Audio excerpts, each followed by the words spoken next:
Welcome to DS9 news. ముందుగా headlines చూద్దాం.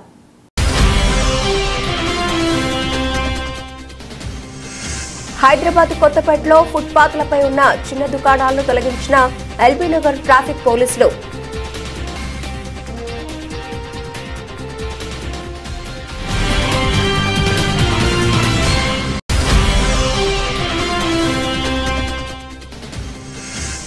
షేర్లింగంపల్లిలో BRS పార్టీలో చేరికలు. కాంగ్రెస్ పార్టీకి గుడ్ బై చెప్పి గులాబీ కండువా కప్పుకున్న 50 మంది కాంగ్రెస్ నాయకులు.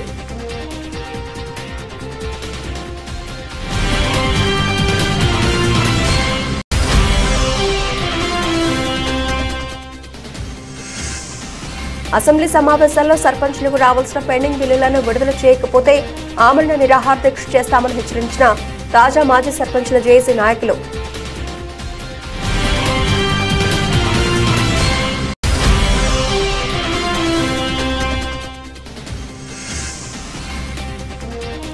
ఆశా వర్కర్ల సమస్యలను పరిష్కరించాలని కోరుతూ సిఐటియు ఆధ్వర్యంలో జిల్లా కలెక్టర్ కార్యాలయం ముందు ఆశా వర్కర్ల ధర్నా.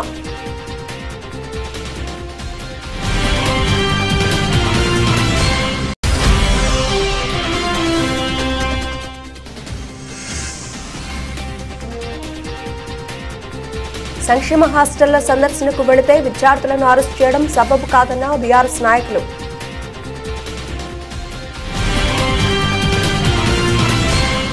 హైదరాబాద్ కొత్తపేటలో ఫుట్పాత్లపై ఉన్న చిన్న దుకాణాలను తొలగించిన ఎల్బీ నగర్ ట్రాఫిక్ పోలీసులు.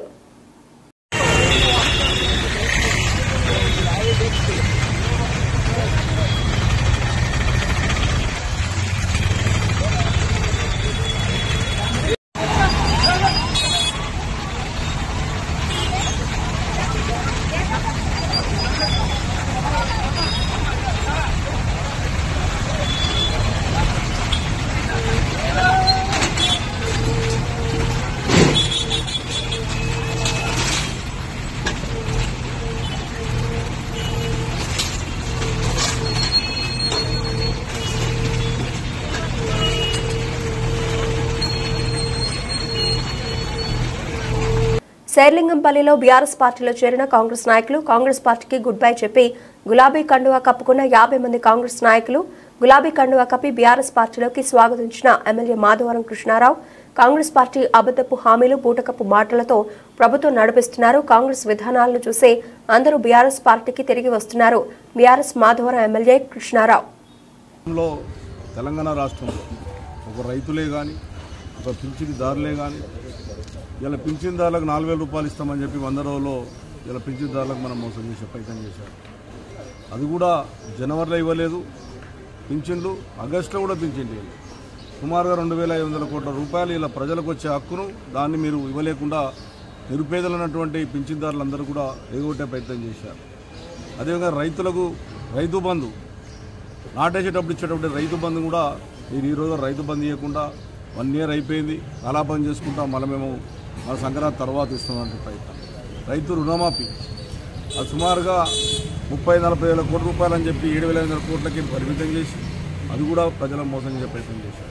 అందుగురించే ప్రజలందరూ కూడా ఒకతాటి మీదకి వచ్చి ఏదైతే టీఆర్ఎస్ పార్టీ నుంచి కొంతమంది ఎలక్షన్ ముందు కానీ ఎలక్షన్ తర్వాత పోయినటువంటి వాళ్ళు కూడా ఈరోజు ఆ రోజున కేసీఆర్ నాయకత్వంలోనూ కాళేశ్వరం ప్రాజెక్టు ద్వారా కొండపోచమ్మ కానీ మల్లన్న సాగర్ ద్వారా బ్రహ్మాండమైనటువంటి వాతావరణం వచ్చి హైదరాబాద్ నగరానికి నీళ్ళు వచ్చినాయని చెప్పి ఇలా ప్రజలు ఎంతో హర్షిస్తూ ఉన్నారు. నేను నిన్ననే కొన్ని హాస్పిటల్ పోతే ఒక్క దగ్గర కూడా కనీసం కూలీ లేనటువంటి పరిస్థితి నేను చూశాను.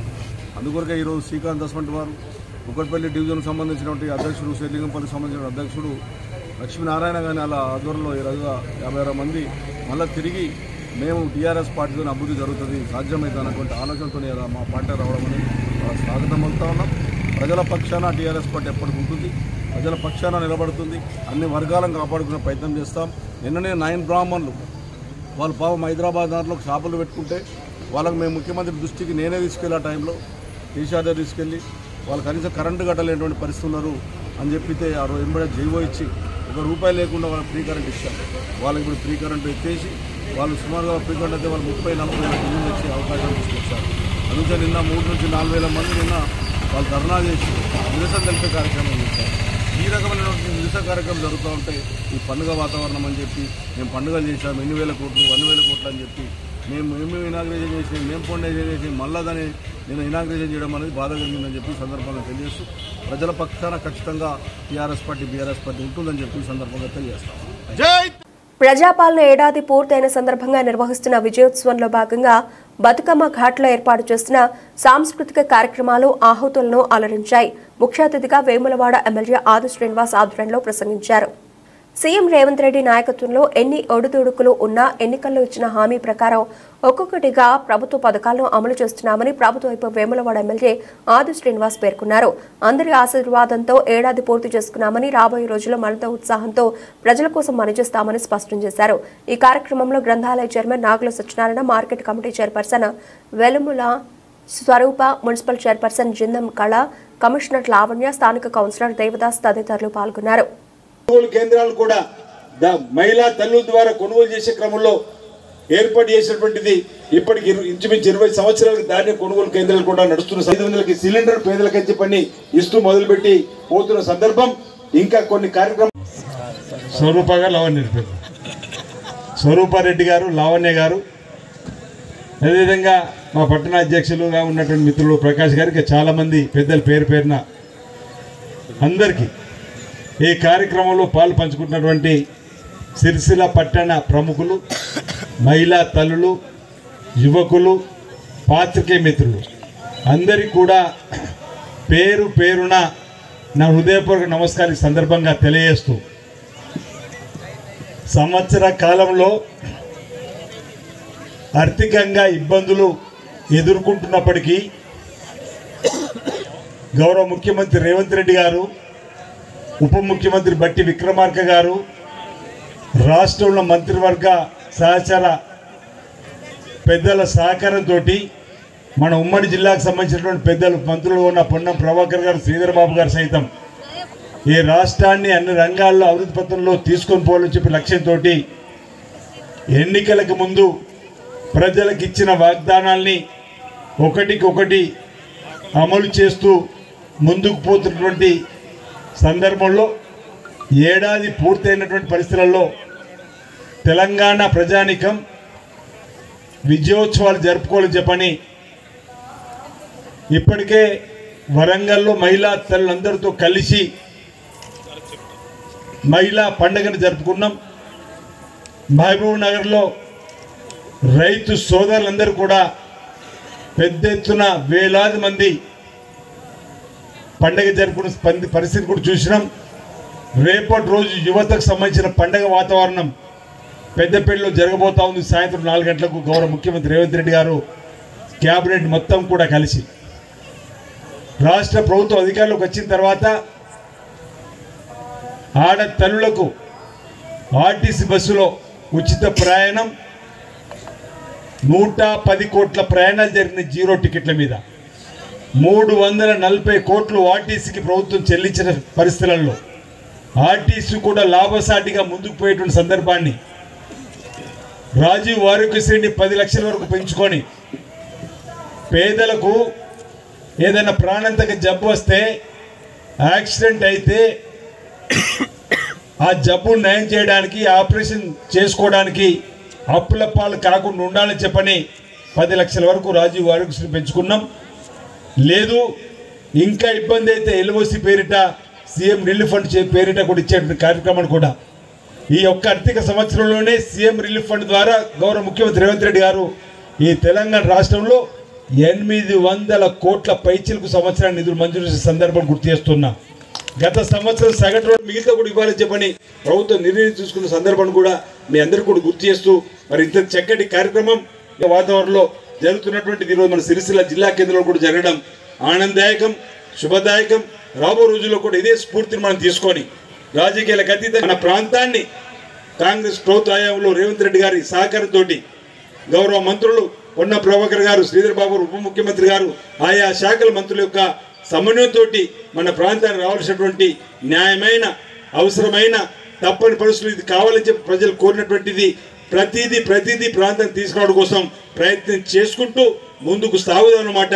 దానికి నా వంతు సహకారం ఎల్లవెల్లి ఉంటుందన్నమాట ఈ సందర్భంగా నేను తెలియజేస్తూ, మరి పండుగ కార్యక్రమం సంబంధించిన కార్యక్రమం యథావిధిగా కొనసాగించవలసిందిగా నిర్వాహకులను కోరుతూ, నన్ను ఆహ్వానించినటువంటి స్థానిక అధికారులు, ఇక్కడ ఉన్నటువంటి మున్సిపల్ చైర్మన్, అదేవిధంగా మున్సిపల్ కమిషనర్ కానీ, మా గ్రంథాలయ సంస్థ చైర్మన్ కానీ, మా మార్కెట్ కమిటీ చైర్మన్ కానీ, కౌన్సిల్ అందరూ కూడా, పట్టణానికి సంబంధించిన పెద్దలందరూ కూడా ధన్యవాదాలు తెలుస్తూ ముగిస్తున్నాను. అందరికీ నా హృదయపూర్వక నమస్కారాలు. బంగ్లాదేశ్లో హిందువులపై జరుగుతున్న దాడులకు నిరసనగా హిందూ ఐక్యవేదిక ఆధ్వర్యంలో స్థానిక బాలుర కళాశాల మైదానం నుంచి పట్టణంలో భారీ నిరసన ర్యాలీ నిర్వహించారు. భారత్ మాతాకి జై అంటూ నినాదాలు చేస్తూ హిందూ బంధువులు ముందుకు కదిలారు. హిందువులపై దాడి చేయడానికి తీవ్రంగా ఖండిస్తున్నట్లు హిందూ ఐక్యవేదిక సభ్యులు పేర్కొన్నారు. బంగ్లాదేశ్లో హిందువుల పక్షాన కృష్ణదాస్ అనే వ్యక్తి పోరాడుతుంటే ఆయన్ని అక్రమంగా అరెస్ట్ చేసి ఇబ్బందులు పెడుతున్నారన్నారు. మానవ హక్కుల సంఘం ఇలాంటి సంఘటనలపై స్పందించి చర్యలు తీసుకోవాలన్నారు. ప్రజలందరూ సంఘటితమై ఐక్యంగా ఉన్నప్పుడే తమను ఎవరూ ఏమి చేయలేరన్నారు. దేశంలో హిందూ వాడిని, హిందూ నినాదాన్ని వినిపించాల్సిన అవసరం ఎంతైనా ఉందని వెల్లడించారు. ఈ కార్యక్రమంలో హిందూ ఐక్యవేదిక సభ్యులు తదితరులు పాల్గొన్నారు.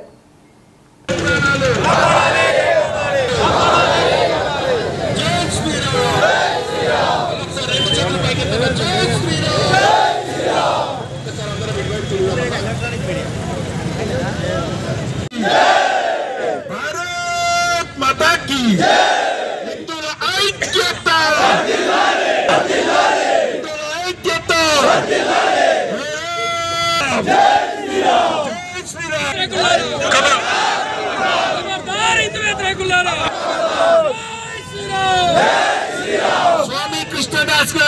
స్వామి కృష్ణదాస్ గారిని వెంటనే బంగ్లాదేశ్ లోని హిందువులను,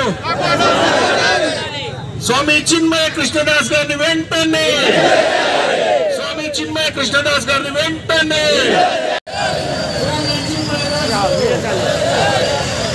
బంగ్లాదేశ్ లో జై శ్రీరామ్, జై శ్రీరామ్, జై శ్రీరామ్, జై శ్రీరామ్.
పిలవగానే వాట్సాప్లో చూసి కొందరు, ఫోన్ల ద్వారా కొందరు ఇచ్చేసినటువంటి బంధువులందరికీ కూడా నమస్సుమాంజలు.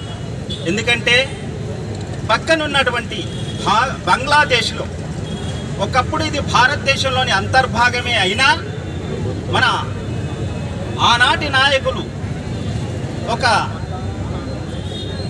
పరిపాలనా దృష్ట్యా వారికి ఇచ్చినటువంటి దేశాన్ని సుభిక్షంగా ఉన్న సందర్భంలో ఇప్పుడు అక్కడి ప్రభుత్వాన్ని మార్చేసి అక్కడి హిందువులను ఊచకోత చేస్తున్నటువంటి సందర్భం మీ అందరికీ తెలిసినటువంటి విషయమే. అలాంటి సందర్భంలో ఒక భక్తుడైనటువంటి కృష్ణదాస్ గారు ఏం చేశారండి? ఆయనను అరెస్ట్ చేయడానికి కారణం ఏమిటి? మామూలు భక్తి బోధిస్తూ అందరికీ హిందూ ఐక్యవేదిక అని హిందువులందరినీ జాగరూకత చేసినందుకు ఆయనను జైల్లో వేశారు. అంతేకాదు ప్రతి దగ్గర కూడా హిందువులను ఊచకోత కోస్తున్నారు, స్త్రీల మాన ప్రాణాలను హరిస్తున్నారు. ఇలాంటి యొక్క దుశ్చర్యలు చేస్తుంటే మరి ప్రపంచం యొక్క మానవ హక్కుల సమాజం ఏం చేస్తుంది? ఆ సంఘం ఒక్క మాట అయినా కనీసం మాట్లాడుతుందా? ఇప్పటికైనా చొరవ తీసుకొని మానవ హక్కుల సంఘం ఏదైతే ఉందో ఇది మానవత్వానికి పెద్ద గొడ్డలు పెట్టు కాదా? ఒక్కసారి ఆలోచించండి మేధావులారా. మనిషి మానవత్వాన్ని ఒక్కసారి మనసులోకి తెచ్చుకొని ఆలోచించినట్లయితే అర్థమవుతుంది మీకు. ఒక స్త్రీని ఏ పద్ధతిలో మీకు హింసిస్తున్నారో మీరు కొన్ని వీడియోల ద్వారా చూసే ఉంటారు. అలాంటి నీచకృత్యమైన అటువంటి చేష్టలు మన హిందువుల్లో ఉన్నాయా? లేవు. మనం ఏమంటాం? సర్వే జనా సుఖినో భవంతు అంటాం. అంటే ప్రతి వారు కూడా సుభిక్షంగా, చాలా అందరూ ఆరోగ్యవంతంగా, అందరూ ఒక కలిసిమెలిసి ఐక్యతగా ఉండాలని కోరుకుంటాం. అలాంటి హిందువులనే ఈనాడు ఇంత హింస పెడుతుంటే మరి ప్రపంచ దేశంలో ఉన్నటువంటి నాయకులు నిద్రపోతున్నట్టుగా కనపడుతుంది. ఇప్పటికైనా మేల్కోవాలి, యుఎన్ఓలు మేల్కొనాలి, ఐక్యరాజ్య సమితి కూడా జోక్యం చేసుకొని ఈ యొక్క సమస్యను పరిష్కరించే దిశలో ముందుకు సాగాలని కోరుకుంటూ ఈ అవకాశం ఇచ్చిన మీ అందరికి కూడా నమోవాకములు తెలియజేస్తూ బోలో భారత్ మాతాకి. పేరుకే ప్రజాపాలన, నడిచేదంతా కార్పొరేట్ పాలన అని తాజా మాజీ సర్పంచులు జేఏసీ జిల్లా అధ్యక్షులు అక్కనపల్లి కరుణాకర్ అన్నారు. రాజన్న సిరిసిల్ల జిల్లా కేంద్రంలోని అంబేద్కర్ చౌరస్తా నుండి జిల్లా కలెక్టరేట్ వరకు పాదయాత్ర నిర్వహించారు. గత 8 నెలల నుండి సర్పంచులకు రావాల్సిన పెండింగ్ బిల్లులు విడుదల చేయాలని ఉద్యమం చేస్తున్నప్పటికీ ప్రభుత్వం పట్టించుకోవడం లేదని తాజా మాజీ సర్పంచుల జేఏసీ నాయకులు ఆవేదన వ్యక్తం చేశారు. ప్రజాపాలన పేరుతో విజయోత్సవాలు చేసుకుంటున్న సీఎంకు సర్పంచుల బాధలు ఎందుకు పట్టించుకోవడం లేదని ప్రశ్నించారు. ఏడాది కాలంలో 60,000 కోట్ల రూపాయలు కిస్తీల రూపంలో మితి కట్టడానికి అయినాయని చెబుతున్నారని, ఇప్పటి వరకు 85,000 కోట్ల రూపాయల అప్పులు తీసుకొచ్చి రాష్ట్రాన్ని నడిపిస్తున్నా అంటున్నారని, అప్పులు కట్టడానికి మీ దగ్గర డబ్బులు ఉన్నాయి, రాష్ట్రంలో ముందుకు తీసుకువెళ్లడానికి 1,000 కోట్ల రూపాయలు అప్పులు చేయడానికి మీ దగ్గర డబ్బులున్నాయి, కానీ ఒక సర్పంచులకు రావాల్సిన డబ్బులు ఇవ్వడానికి మాత్రం రాష్ట్రం అప్పుల పాలైందని దాటవేయడం సరికాదన్నారు. 9వ తారీఖు నుండే జరిగే అసెంబ్లీ సమావేశాల్లోనైనా తమ సర్పంచుల పెండింగ్ బిల్లులపై చర్చించి వెంటనే సర్పంచులకు రావాల్సిన పెండింగ్ బిల్లులు విడుదల చేయాలని, ఆ తర్వాతనే స్థానిక సంస్థల ఎలక్షన్స్ పెట్టాలని డిమాండ్ చేస్తున్నామన్నారు. లేని పక్షంలో ఈ నెల 27వ తేదీ నుండి అమరవీరుల స్తూపం దగ్గర ఆమరణ నిరాహార దీక్ష చేపడతామన్నారు.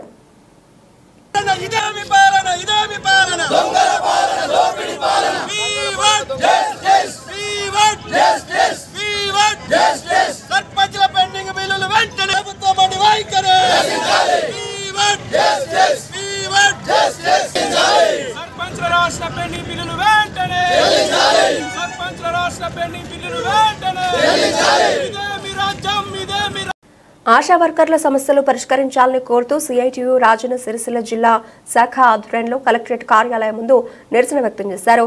ప్రభుత్వ ఆశా వర్కర్ల సమస్యలు పరిష్కరించే వరకు పోరాటం చేస్తామన్నారు. సిఐటియు జిల్లా కార్యదర్శి కోడం రమణ, ఆశా వర్కర్ల యూనియన్ జిల్లా అధ్యక్షురాలు మంజులాలు మాట్లాడుతూ గత ఎన్నికల సమయంలో కాంగ్రెస్ ప్రభుత్వం ఆశా వర్కర్ల సమ్మె టెంట్ల వద్దకు వచ్చి ఇచ్చిన హామీలను నెరవేర్చాలని, గత సంవత్సర కాలంగా తమ సమస్యలు పరిష్కరిస్తారని ఎంతో ఆశతో ఎదురు చూస్తున్నామని, కానీ కాంగ్రెస్ ప్రభుత్వం నిమ్మకు నీరెత్తినట్లు వ్యవహరించడం దారుణమని అన్నారు. ఇప్పటికైనా ప్రభుత్వం స్పందించి వెంటనే కింద డిమాండ్లు పరిష్కరించకపోతే రాబో రోజుల్లో సిఐటియు ఆధ్వర్యంలో పెద్ద ఎత్తున రాష్ట్ర వ్యాప్తంగా ఆందోళనలు చేపడతామని, సమ్మెకు వెళ్లడానికి కూడా సిద్ధంగా ఉన్నామని అన్నారు. ఆశా వర్కర్లకు ఫిక్స్డ్ వేతనం 18,000 నిర్ణయించాలని, పీఎఫ్, ఈఎస్ఐ, ఉద్యోగ భద్రత తదితర సౌకర్యాలు కల్పించాలని, ఆశాలకు రావాల్సిన corona risk allowance, PRC, leprosy, pulse polio, election డ్యూటీలు, ఇతర సర్వేల పెండింగ్ బిల్లులను చెల్లించి ఆశాలకు ప్రభుత్వం అధికారులు ఇచ్చిన హామీలను అమలు చేయాలన్నారు. ధర్నా కార్యక్రమంలో సిఐటియు జిల్లా అధ్యక్షులు ఎగమంటి ఎల్లారెడ్డి, మహిళా సంఘ జిల్లా అధ్యక్షులు సూరం పద్మ, సిఐటియు జిల్లా సహాయ కార్యదర్శి అనిల్ దాస్ గణేష్, ఎలికేటి రాజశేఖర్, సిఐటియు జిల్లా ఉపాధ్యక్షులు గొరిజాల శ్రీధర్, ఆశా వర్కర్లు పాల్గొన్నారు. అప్పుడు చెప్పేసి మభ్యపెట్టి మాతో వర్క్ చేయించుకున్నారు. గత 2 సంవత్సరాల నుండి లెప్రసీ కానీ, పల్స్ పోలియో కానీ, ఎలక్షన్ డ్యూటీస్ కానీ, అన్ని డ్యూటీస్ ఈ విధంగా మమ్మల్ని ప్రతి ఒక్క దానిలో డ్యూటీస్ వేసుకుంటూ మాతో పని చేయించుకుంటూ వెట్టి చాకరీ చేయించుకుంటారన్న మా ఉద్దేశం. ఎందుకంటే గత 2 సంవత్సరాల నుండి కూడా చాలని వేతనంతో మేము ఇప్పుడు ఏఎన్సీ టార్గెట్లు అంటూ ఇవన్నీ ప్రతి ఒక్క టార్గెట్ మా మీద పెట్టు వర్క్ చేయించుకుంటున్నారు. కానీ మాకంటూ బిల్స్ అనేవి ఏవి రాలేవు అని అంటే అధికారులు ఏమంటున్నారు, వచ్చేటప్పుడు వస్తాయి, మీకు బిల్లులు రాకేం పోవు, కానీ కాకపోతే మీ వర్క్ చేయాలని చెప్పేసి మాట్లాడుతున్నారు. వర్క్ అసలు చేయాలని మాట్లాడే ముందు అసలు ఏదైనా వర్క్ పోవాలనంటే కూలి పనికి పోయేటోళ్ళు కూడా కనీసం ఈ చేయాలో మేము పని చేస్తున్నామంటే సాయంకాలం వరకు నాకు 400, 300 వస్తాయనన్న కాన్ఫిడెంట్తో వాళ్ళు వర్క్ చేస్తారు. నార్మల్గా కూలీకి ఒక రోడ్డు మీద మనం ఇళ్ళలో నార్మల్గా బ్రతికే కూలీకి ఉన్న విలువ అనేది కూడా ఒక గవర్నమెంట్ ఎంప్లాయీ అని చెప్తారు. ఎంప్లాయీకి అసలు ఒక ఫిక్స్డ్ వేతనం అంటూ లేదు. ఏంటంటే ఒక గర్భిణీ స్త్రీని నమోదు చేస్తేనే మాకు కేసు డబ్బులు ఉంటాయి, గౌట్ డెలివరీ చేస్తేనే మాకు డబ్బులు ఉంటాయి, లేదు అంటే లేదు. ఇమ్యునైజేషన్ మేము మా పిల్లలకు పక్కన పెట్టుకొని మా ప్రజల్లో ఎవరైతే వాళ్ళు దూసుకపోయి వాళ్ళ పిల్లలకి వాళ్ళ ఆరోగ్యం కోసం ప్రతి ఒక్క దాని కోసం మా ప్రాణాలు మేము పనంగా పెట్టి చేసినా కానీ ఆ అధికారులకు ఇట్లాంటి మా మీద అసలు చులకన చూపే తప్ప కరెక్ట్గా అసలు వీళ్ళు వర్క్ చేస్తున్నారు కదా, పనిని బట్టే వీళ్ళు అడుగుతున్నారని న్యాయబద్ధంగా అనేది జరగడం లేదు. కాబట్టి ఎవరిని ఉద్దేశించి అంటే అధికారులు మేము కూడా పెట్టుకుంటున్నాం, మాకు కూడా రావట్లేదు అని అంటున్నారు. కాబట్టి ఈ ఒక విషయంలో గత ప్రభుత్వం కూడా ఇలానే చేసింది. ఈ ప్రభుత్వం దృష్టిలో కూడా మేము ఖచ్చితంగా మాకంటూ ఈ ఇబ్బందులు ఉన్నాయని తెలియజేయడం కోసమే ఈరోజు కలెక్టరేట్ ముందు ధర్నా అనేది కొనసాగించడం జరిగింది. ఇప్పటికైనా గవర్నమెంట్ మా విషయాలలో ఏదైనా చొరవ చూపించి మాకేదంటూ న్యాయం చేస్తేనే తప్ప ఇలాంటి పోరాటం ఇంకా ఉధృతం చేస్తామని చెప్పేసి ఈ సభాముఖంగా తెలుస్తుంది. ఆశా వర్కర్ల మీదతోటి ప్రభుత్వం చేయిస్తున్న వెట్టి చాకిరిపై, అట్లాగే వాళ్లకు రావాల్సిన గతంలో పనిచేయించుకున్నటువంటి పెండింగ్ బిల్లు వెంటనే విడుదల చేయాలని ఈరోజు రాష్ట్ర వ్యాప్తంగా ధర్నా కార్యక్రమం కలెక్టర్ ఆఫీసుల ముందు చేయడం జరుగుతూ ఉంది. మరి గత ప్రభుత్వం హయాంలో ఆశా వర్కర్లకు అన్యాయం జరుగుతున్న సందర్భంలో, ఇక్కడ ఆశా వర్కర్ల హక్కుల గురించి పోరాడుతున్న సందర్భంలో, మరి అప్పుడు మేము టెంట్ వేసుకొని సమ్మె చేస్తున్న సందర్భంలో అప్పుడున్న కాంగ్రెస్ పార్టీ వచ్చి, కాంగ్రెస్ ఉన్న నాయకులందరూ వచ్చి మరి ఆశా వర్కర్ల సమస్యలు మేము పరిష్కరిస్తాం, వాళ్ళ కనీస వేతనం 18,000 అమలు చేస్తాం, మేము అధికారం రాగానే వాళ్ళ సమస్యలు పరిశీలించి వాళ్ళ కనీస వేతనం అమలు చేస్తామని హామీ ఇచ్చినటువంటి కాంగ్రెస్ ప్రభుత్వం సంవత్సరం కాలం అయింది. ఇప్పుడు సంవత్సరం అయిపోయి కూడా వాళ్ళ సంవత్సరం జరిగిందని విజయోత్సవాలు కూడా జరుపుకుంటున్నారు. మరి మేము అడుగుతూ ఉన్నాం, మరి ఈ ఏడాది కాలంలో ఏ ఒక్క కార్మికునికి న్యాయం చేశారని మీరు విజయోత్సవాలు జరుపుకుంటారని సందర్భం అడుగుతూ ఉన్నాం. ఆశా వర్కర్లకు ఇచ్చినటువంటి ఏదైతే హామీందో ఒక్కడు కూడా నెరవేర్చలేదు. మరి వాళ్ళతోటి వెట్టి చాకరీ ఇప్పుడు ఈ ఏడాది కాలంలో వెట్టి చాకరీ చేయించుకుంటారు. ఎన్నోసార్లు మేము హైదరాబాద్లో కమిషనర్ గారికి వాళ్ళకి రావాల్సిన డబ్బుల విషయంలో మా యూనియన్కి అడిగినా కూడా ఇప్పుడు ఇస్తాం అప్పు ఇస్తామని చెప్పేసి ఆ అధికారులను నెట్టేయడం జరుగుతుంది తప్పించి వాళ్ళతోటి మరి వాళ్ళకు రావాల్సిన డబ్బులు ఇవ్వడం లేదు. దాంతోపాటు ఇప్పుడు ఆ డబ్బులు ఇవ్వలేదు, మళ్ళీ కొత్తగా ఈ లెప్రసీ సర్వే చేయించాలని ప్రభుత్వ అధికారులు ఇక్కడ ఉన్న కలెక్టర్ గారు ఆశా వర్కర్ల మీద ఒత్తిడి తీసుకొస్తున్నారు. వెట్టి చాకరీ చేయించుకున్నందుకు ఈ ఆశా వర్కర్లు ఉపయోగపడుతున్నారని సందర్భంగా మేము అంటా ఉన్నాం. కాబట్టి వెట్టి చాకరీ ఆశా వర్కర్లతో చేయించద్దు, వాళ్లకు కనీస వేతనం 18,000 ఇవ్వాలని డిమాండ్ చేస్తూ ఉన్నాం. ఏ పని చేస్తారో ఆ పనికి తగిన పారితోషికం ఇస్తేనే మేము పనిచేస్తామని ఈ సందర్భంగా మేము కరాఖండిగా ఆశా వర్కర్ల తరఫున తెలియడం జరుగుతూ ఉంది. కాబట్టి మీరు గతంలో చెల్లించవలసిన డబ్బులను పూర్తిగా చెల్లించాలి. ఇప్పుడు ఏ పని చేస్తారో దానికి సంబంధించిన ఎంత వేతనం ఇస్తారో అది నిశ్చితంగా మాకు తెలియజేయాలని, అప్పుడే మేము పనిచేస్తామని ఈ సందర్భంగా తెలియజేస్తాను. లెప్రసీ సర్వే మొత్తం మా జిల్లాలో ఎక్కడ కూడా చేయమని ఈ ధర్నా సందర్భంగా ప్రభుత్వాన్ని హెచ్చరించి చెప్పడం జరుగుతూ ఉంది. కాబట్టి ఇప్పటికైనా ప్రభుత్వం స్పందించి వాళ్ళకు రావాల్సిన పెండింగ్ బకాయిలు వెంటనే చెల్లించాలి, కనీస వేతనం అమలు చేయాలి, వాళ్లకు పని భద్రత, ఈఎస్ఐ సౌకర్యం అన్ని కల్పించాలని డిమాండ్ చేస్తున్నాం. కాంగ్రెస్ ప్రభుత్వం ఎన్నికలు ఇచ్చినటువంటి హామీలను అమలు చేస్తేనే ఈ ఏదైతే విజయోత్సవాలు జరుపుకుంటున్నారో దానికి అర్థం ఉంటుందని ఈ సందర్భంగా మేము సిఐటిగా హెచ్చరిస్తాం. మనిషి ఆరోగ్యంగా జీవాలంటే ఆరోగ్యం ప్రధానము. అటువంటి ప్రజల ఆరోగ్యాలని కాపాడడం కోసం మరి అనునిత్యము ప్రజలకు సేవలు అందిస్తూ తమ ఆరోగ్యాలను సైతం లెక్క చేయకుండా పనిచేస్తున్నటువంటి మరి ఆశా కార్యకర్తల పట్ల ప్రభుత్వ నిర్లక్ష్య వైఖరిని నిరసిస్తూ మరి ఆశా వర్కర్లకు 18,000 రూపాయల ఫిక్స్డ్ వేతనం అమలు చేయాలని చెప్పి పిఎఫ్, ఈఎస్ఐ ఉద్యోగ భద్రత కల్పించాలని, అదేవిధంగా ఆశాలకు రావాల్సినటువంటి లెప్రసీ, పల్స్ పోలియో పెండింగ్ డబ్బులు అందించాలని, మరి ప్రమాద బీమా సౌకర్యం కల్పించాలని తదితర డిమాండ్ల మీద ఈరోజు రాష్ట్ర వ్యాప్తంగా ఆశా వర్కర్స్ యూనియన్ సిఐటి ఆధ్వర్యంలో కలెక్టరేట్ల ముందు ధర్నా కార్యక్రమాలు చేపట్టడం జరుగుతూ ఉంది.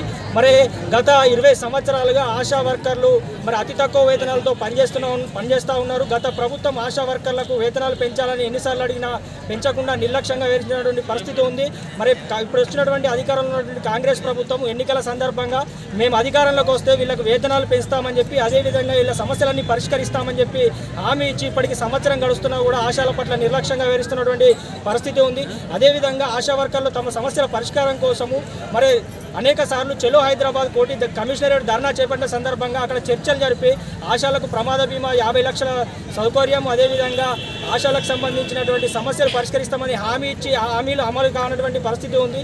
మరి ప్రధానంగా ఇక్కడ రాజన్న సిరిసిల్ల జిల్లాలో చూసుకున్నట్లయితే ఆశాలు దాదాపు 480 మంది ఆశాలు పనిచేస్తూ ఉన్నారు. వారికి సంబంధించినటువంటి లెప్రసీ కావచ్చు, పల్స్ పోలియో కావచ్చు, ఎన్నికలకు సంబంధించిన డబ్బులు కావచ్చు, మరి కరోనా, పిఆర్సీ బకాయిలు అనేకమైనటువంటి రావాల్సింది ఉంది. అనేక సార్లు అడిగిన అధికారులు నిర్లక్ష్యంగా వ్యవహరిస్తున్నటువంటి పరిస్థితి ఉంది. పైన అది హైదరాబాద్లో అడుగుతారేమో ఇక్కడ పంపించామని చెప్తున్నారు, ఇక్కడ అధికారులను అడుగుతారేమో మాకు రాలేదని మరి ద్వంద్వ వైఖరి వహిస్తున్నటువంటి నిర్లక్ష్యంగా వ్యవహరిస్తున్నటువంటి ఆశలకు నష్టం చేకూరే విధంగా వ్యవహరిస్తూ ఉన్నారు. మరి ఇక్కడ ఉన్నటువంటి పిహెచ్సిలలో చూసుకున్నట్లయితే ఇక్కడ మెడికల్ ఆఫీసర్లు కావచ్చు మరి ఆశాల పట్ల పనులు చేయించుకున్నపై ఉన్న శ్రద్ధ వాళ్ళ సమస్యల పరిష్కారం పట్ల ఎందుకు లేదని మేము అడుగుతూ ఉన్నాము. జిల్లాలో ఆశా వర్కర్లకు సంబంధించినటువంటి పెన్షన్లు కూడా కట్ చేయడం జరిగింది. ఈ సమస్యల మీద ఈరోజు ధర్నా కార్యక్రమం నిర్వహించడం జరుగుతూ ఉంది. ఇప్పటికైనా వెంటనే ప్రభుత్వము ఈ ఆశాల సమస్యలు పరిష్కరించాలి, లేకుంటే రానున్న రోజుల్లో అవసరమైతే నిరవధిక సంఘటనకు వెళ్ళైన ఆశా వర్కర్ల సమస్యలను పరిష్కరించే విధంగా మేము పోరాటం చేస్తామని చెప్పి తెలియజేస్తా ఉన్నాం. గురుకుల బాట కార్యక్రమంతో కాంగ్రెస్ కు వణుకు మొదలైందని టీఆర్ఎస్ రాష్ట్ర నాయకులు కంచర్ల రవిగౌడ్ అన్నారు. సిరిసిల్లలోని తెలంగాణ భవన్లో ఏర్పాటు చేసిన మీడియా సమావేశంలో ఆయన మాట్లాడారు. భారతదేశ చరిత్రలో ఎప్పుడూ లేని విధంగా సంవత్సర కాలంలో 53 మంది విద్యార్థులు మరణించడం బాధాకరమని టీఆర్ఎస్ రాష్ట్ర నాయకులు కంచర్ల రవిగౌడ్ అన్నారు. ప్రభుత్వం ఏర్పడినప్పటి నుండి ఇన్ని సంఘటనలు జరిగినా కూడా ప్రభుత్వానికి కనువిప్పు కలగడం లేదని అన్నారు. భారత రాష్ట్ర సమితి నాయకులు గురుకులాల బాట పేరుతో హాస్టల్లో సమస్యలు తెలుసుకోవడానికి వెళితే తమని సంఘ విద్రోహ శక్తులుగా అడ్డుకుని అరెస్ట్ చేయడం దారుణమని, అంతా బాగుంటే ఎందుకు అడ్డుకుంటున్నారని ప్రశ్నించారు. ఉపాధ్యాయులను అడ్డుపెట్టుకుని కాంగ్రెస్ ప్రభుత్వం రాజకీయాలు చేస్తోందని, పాఠాలు చెప్పాల్సిన ఉపాధ్యాయులను గేట్ల వద్ద నిలబడుతోందని ఆరోపించారు. సమావేశంలో జిల్లా నాయకులు మఠ శ్రీనివాస్, నాయకులు ముగ్ధం అనిల్, ముడం సాయి, సామల శ్రీకాంత్, దేవరాజు, అరవింద్ తదితరులు పాల్గొన్నారు. ప్రాణాలతో చెలగాటమాడుతున్న రాష్ట్ర ప్రభుత్వానికి ఏం జరుగుతుంది, మన గురుకులాల్లో కానీ హాస్టల్లో మన ప్రభుత్వ పాఠశాలలో ఏం జరుగుతుందని తెలుసుకునేందుకు ఒక కమిటీ వేసి కమిటీ ద్వారా మన గురుకుల బాట పట్టడం జరిగింది. అయినా అక్కడ రాష్ట్ర వ్యాప్తంగా తెలంగాణ రాష్ట్ర వ్యాప్తంగా ఎక్కడ కూడా విద్యార్థులను కలవనీయకుండా వాళ్ళ సమస్యలు తెలుసుకోనీయకుండా చేస్తుంది కాంగ్రెస్ ప్రభుత్వము. నిజంగా అక్కడ అన్ని బాగుంటే విద్యార్థులను ఎందుకు కలవనిస్తారని ఈ సందర్భంగా బీఆర్ఎస్ పార్టీ నుంచి మేము సూటిగా ప్రశ్నించడం జరుగుతుంది. నిజంగా ఇప్పుడు నిన్నటి రోజు జరిగిన నల్గొండ జిల్లాలో జరిగిన ఒక సంఘటన చాలా బాధేస్తుంది. మళ్ళీ ఫుడ్ పాయిజన్ అయి విద్యార్థులు సీరియస్గా ఉండడం జరిగింది. అక్కడ ఎక్కడ తెలంగాణ రాష్ట్ర వ్యాప్తంగా ఉన్న ప్రతి హాస్టల్లో పేద విద్యార్థులే చదువుతున్నారు.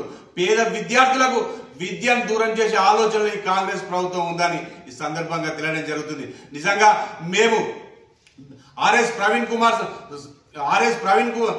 కుమార్ సారి ఆధ్వర్యంలో గురుకుల బాట ప్రోగ్రాం చేస్తుంటే ఎక్కడ ఎందుకు వణుకుతారని సందర్భంగా తెలియడం జరుగుతుంది. మేము ఏదో రాజకీయం చేయడానికి కాదు, విద్యార్థుల ప్రాణాలతో చెలగాటమాడుతున్న ఈ రాష్ట్ర ప్రభుత్వం ఎక్కడ ఏం జరుగుతుందని తెలుసుకునేందుకే మేము ఇక్కడ గురుకుల బాట అనేది ఒక కార్యక్రమం చేయడం జరిగింది.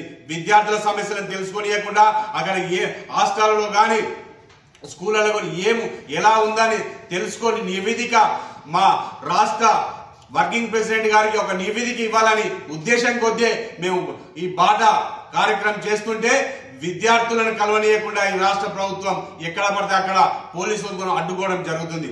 నిజంగా మీకు విద్యార్థుల మీద ఏమైనా ప్రేమ ఉంటే వాళ్ళ తల్లిదండ్రులకు పుత్రశోకము కడుపు కోత విధించింది మీరే అని సందర్భంగా తెలియడం జరుగుతుంది.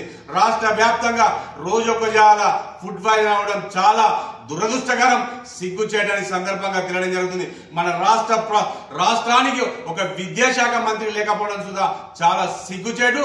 ఒక ముఖ్యమంత్రి దగ్గర పెట్టుకున్న శాఖను ఇప్పటికీ ఏం జరుగుతుందని రివ్యూ మీటింగ్ కానీ అధికారులతో కానీ మీరు ఎందుకు సమీక్ష ఇస్తలేరని ఈ సందర్భంగా తెలియడం జరుగుతుంది.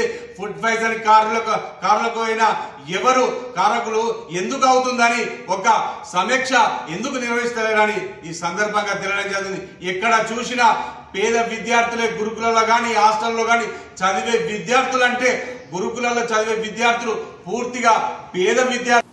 బులెటిన్ ముగించే ముందు హెడ్లైన్స్ మరోసారి.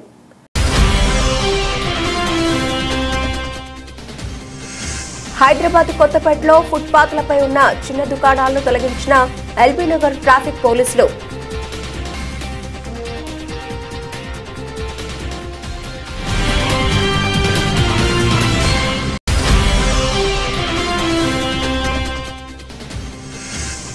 షేర్లింగంపల్లిలో బీఆర్ఎస్ పార్టీలో చేరికలు. కాంగ్రెస్ పార్టీకి గుడ్ బై చెప్పి గులాబీ కండువా కప్పుకున్న 50 మంది కాంగ్రెస్ నాయకులు.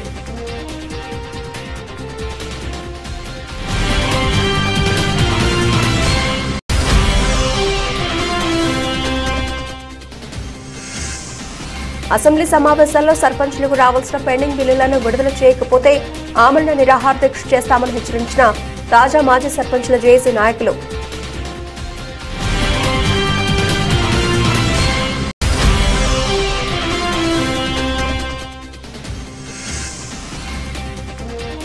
ఆశా వర్కర్ల సమస్యలను పరిష్కరించాలని కోరుతూ సిఐటియు ఆధ్వర్యంలో జిల్లా కలెక్టర్ కార్యాలయం ముందు ఆశా వర్కర్ల ధర్నా.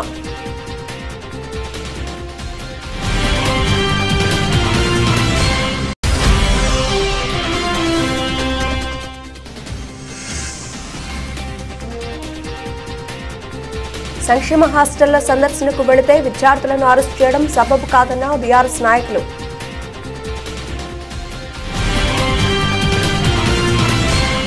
ఇది ఇప్పటివరకు నబల్సిన updates. Keep watching city cable TV.